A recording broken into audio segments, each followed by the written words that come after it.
नमस्कार दोस्तों, आपका स्वागत है भारत और दक्षिण अफ्रीका के इस हाई वोल्टेज मुकाबले की सबसे बड़ी, सबसे डिटेल्ड और सबसे भरोसेमंद कवरेज में। आज हम बात कर रहे हैं इंडिया वर्सेस साउथ अफ्रीका की दूसरे टी20 की, जो खेला गया न्यू चंडीगढ़ के शानदार Maharaja Yadavindra Singh international cricket stadium में। आज का मैच मैच नहीं, दबदबे की लड़ाई, फॉर्म की परीक्षा और टीम इंडिया की लगातार बनती नई पहचान का असली टेस्ट।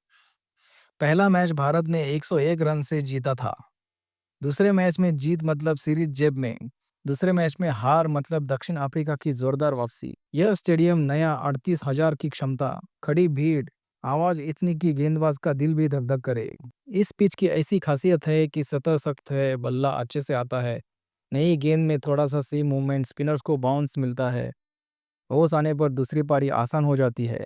लेकिन भारत ने टॉस जीतकर पहले गेंदबाजी चुनी। भारत ने इस बात पर दांव लगाया कि शुरुआत में विकेट झटके जाएं, स्पिनर्स बीच में स्ट्रैंगुलेशन करे, अंत में बुमराह खेल खत्म करे। अगर ओस आई तो रन चेस आसान हो। और आज का मैच 7 बजे शुरू हुआ। पूरे भारत की नज़रें टीवी और मोबाइल पर, और लाइव देखने का मौका स्टार स्पोर्ट्स, जियो सिनेमा और हॉटस्टार पर। सूर्य कुमार यादव दुनिया के सबसे खतरनाक टी20 बैटर, लेकिन कटक में थोड़ा रस्टी दिखे। और आज की मैच में सूर्य कुमार से 360 डिग्री शो की उम्मीदें कर रहे थे। और रिंकू सिंह की बात करें तो एक फिनिशर जो मैच नहीं दिन पलट देता है। हार्दिक पांड्या ऑलराउंडर प्लस कप्तान जैसा प्रेजेंस। जसप्रीत बुमराह की बात करें तो भारत की बल्लेबाजी के दिल में हार्दिक पांड्या और गेंदबाजी के दिल में बुमराह। उनकी यार्कर, उनकी स्लो बॉल और उनका माइंड गेम। एक अकेला गेंदबाज जो मैच को पूरी पलट देता है। Arshdeep Singh left arm angle, power play में हर बार dangerous. Varun Chakravarthy beast mode mystery spinner. South Africa उनकी ड्रिफ्ट और डिसेप्शन को पढ़ने में कठिनाई चलती है।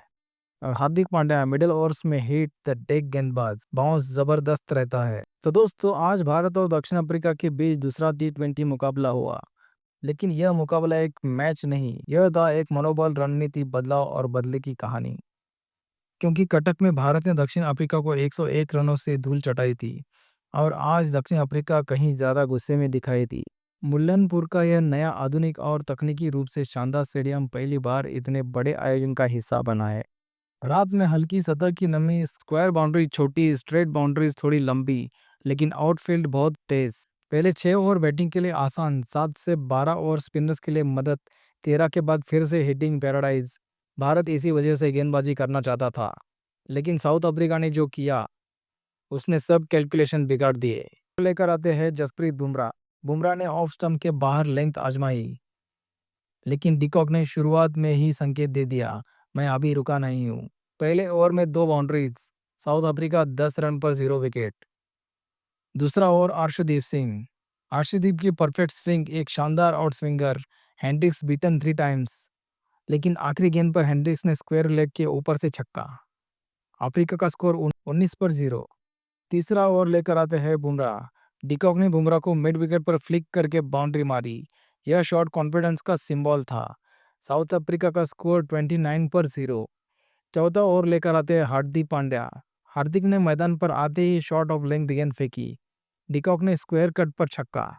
अफ्रीका का स्कोर 40 पर 0। भारत दबाव में। पांचवा ओवर लेकर आते हैं वरुण चक्रवर्ती। पहला ओवर ही टाइट रहा, 10 रन ही गए, लेकिन डिकॉक ने रिवर्स स्वीप भी मारा। यह दिखाता है कि वह किसी भी गेंदबाज को नहीं छोड़ने वाले थे। साउथ अफ्रीका का स्कोर अब बन जाता है 50 पर 0। छठवां ओवर लेकर आते हैं चक्रवर्ती। चक्रवर्ती ने फ्लाइट दी, हेंड्रिक्स ने स्लॉक किया, गेंद गिरी सीधे स्टंप पर। पहला विकेट, हेंड्रिक्स आउट। 60 रन पर 1 विकेट। भारत ने 1 विकेट लिया, लेकिन रन बहुत मिल चुके थे।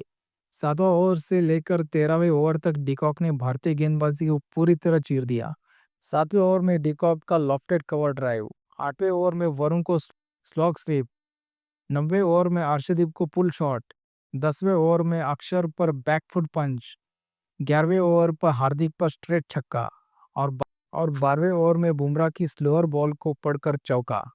हर शॉट क्राउड के ऊपर से जाता था, और भारतीय फील्डर्स सिर्फ देखते रह जाते थे। डिकॉक के 50 सिर्फ 25 गेंदों में पूरे हुए। भारत के लिए चिंता की बात, 16 वाइड्स सिर्फ इसी फेज में। मार्करम भले ही 29 रन पर आउट हुए, लेकिन उन्होंने डिकॉक को स्ट्राइक दी और रोटेशन बनाए रखा। उनके 2 शॉट्स यादगार रहे। वरुण पर इनसाइड आउट ओवर कवर, हार्दिक पर स्ट्रेट सिक्स, लेकिन फिर वरुण चक्रवर्ती ने उन्हें भी ट्रैप कर लिया। साउथ अफ्रीका का स्कोर 120 पर 2। डिकॉक 90 पर खेल रहे थे। शतक की खुशबू हवा में थी, लेकिन अचानक फील्डिंग में गेम चेंजर पल। एक tight single, fielder Jitesh Sharma, lightning throw, सीधा स्टंप पर, de Kock out, 90 runs 46 balls. Crowd stunned, India relieved और मोमेंटम थोड़ा शिफ्ट हुआ, लेकिन असली खतरा अभी बाकी था।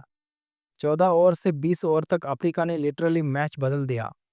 डिनोवन फेरेरा 16 गेंदों पर 30 रन, 3 छक्के, 1 मिड विकेट, 1 लॉन्ग ऑन, एक deep square leg. David Miller 12 गेंदों पर 20 रन।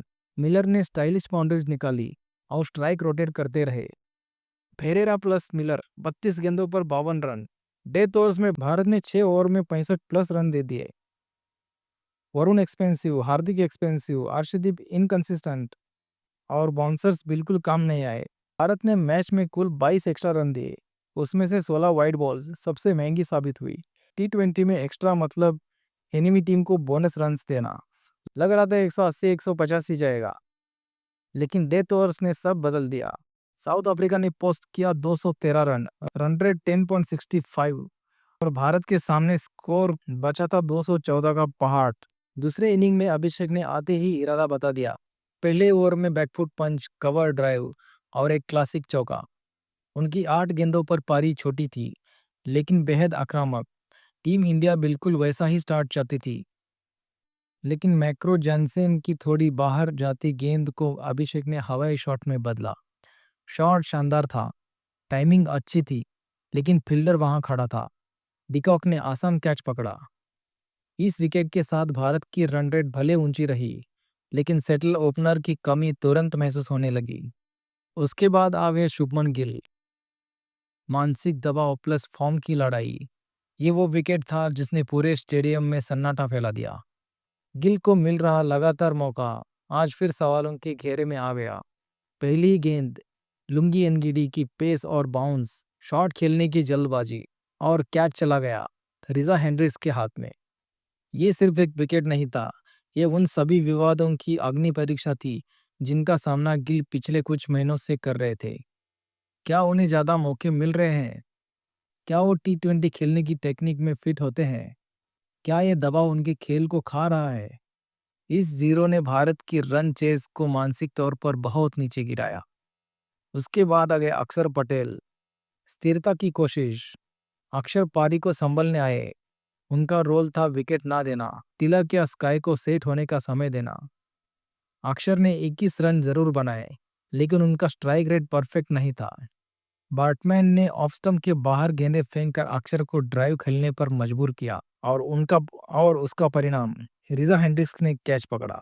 ये तीसरा झटका था जिसने चेस का मोमेंटम छीन लिया। उसके बाद आ गए कप्तान सूर्य कुमार यादव। कप्तानी का बोझ प्लस खेल का आजादी गायब। आज स्काई के शॉट्स में वो स्वतंत्रता नहीं दिखी जिसके लिए वो जाने जाते हैं। उन्होंने हर शॉट को ध्यान से देखा, लेकिन एक गेंद पर चूक गए।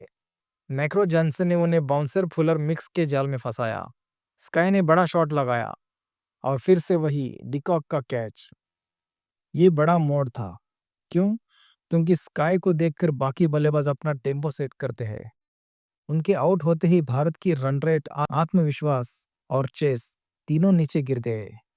उनके बाद आ गए तिलक वर्मा, भारत की पारी का सबसे बड़ा आकर्षण। तिलक वर्मा ने वो पारी खेली जिसे देखकर हर कोई बोले, अगर यही पारी ऊपर वाले कोई और प्लेयर खेल देता तो मैच मोड़ सकता था। गेंदबाजों को आगे बढ़कर छक्के, मुश्किल लेंथ पर back foot pull, on drive, off drive, flick, साफ सुथरी टाइमिंग, पावर और प्लेसमेंट दोनों का कॉम्बिनेशन। 62 रन, 34 गेंदे, 5 चौके, 2 छक्के और स्ट्राइक रेट 182.35। लेकिन उनको सपोर्ट नहीं मिला। तिलक बाएं हाथ से खेलते हुए लुंगी एनगिडी की गेंद को मारने गए, लेकिन टाइमिंग गड़बड़ा गई। स्टब्स ने शानदार कैच पकड़ा। उनके आउट होने के साथ भारत की जीत की आखिरी उम्मीद भी चली गई। हार्दिक का खेल मैच की जरूरत से मेल नहीं खा रहा था। तेज रन चाहिए थे, स्ट्राइक रेट बढ़ाना था, तिलक के साथ बड़ी पार्टनरशिप बनानी थी, लेकिन 23 गेंदों में 20 रन ये टी20 में चेस के लिए नुकसानदायक बन गया। सिपामला की गेंद पर मिड विकेट कैच, हार्दिक का आउट होना भारत के रन रेट को वहीं रोक देता है। जितेश वही खेले जिसके लिए जाने जाते हैं, दिशा बदलने वाले शॉट, जोखिम लेने वाला अप्रोच। उनकी पारी अगर लंबी चलती तो मैच की हवा बदल सकती थी, लेकिन बैट्समैन ने उन्हें स्लोअर गेंद पर फंसा दिया और एक और उम्मीद खत्म।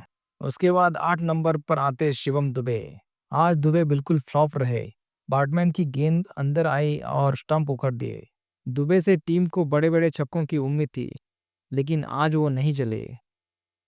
उनके आउट होने के बाद अर्शदीप सिंह आते हैं, थोड़े रन बनाए, थोड़े शॉट मारे, पर ये बल्लेबाज ऐसी स्थिति में ज़्यादा कुछ नहीं कर सकता था। 3 बॉल में 4 रन बनाकर वो भी आउट हो गए। उसके बाद वरुण चक्रवर्ती माकरम की गेंद पर बैट्समैन ने एक और कैच लिया। इंडिया का 9वां विकेट गिरा। बुमराह नॉट आउट रहे, पर पारी 19.1 ओवर में ही खत्म हो चुकी थी। इंडिया ऑल आउट 162 पर 10 विकेट। मोहाली की रात में भारत की बल्लेबाजी एक पहेली बनकर रह गई। कुछ चमक थी, लेकिन बहुत ज्यादा अंधेरा भी। तिलक वर्मा ने जज्बा दिखाया, पर एक योद्धा अकेला क्या कर सकता है। सवाल अब यह है, भारत तीसरे टी20 में क्या बदलाव करेगा? क्या स्काई या गिल की जगह कोई नया चेहरा आएगा, या फिर यही टीम वापस करेगी?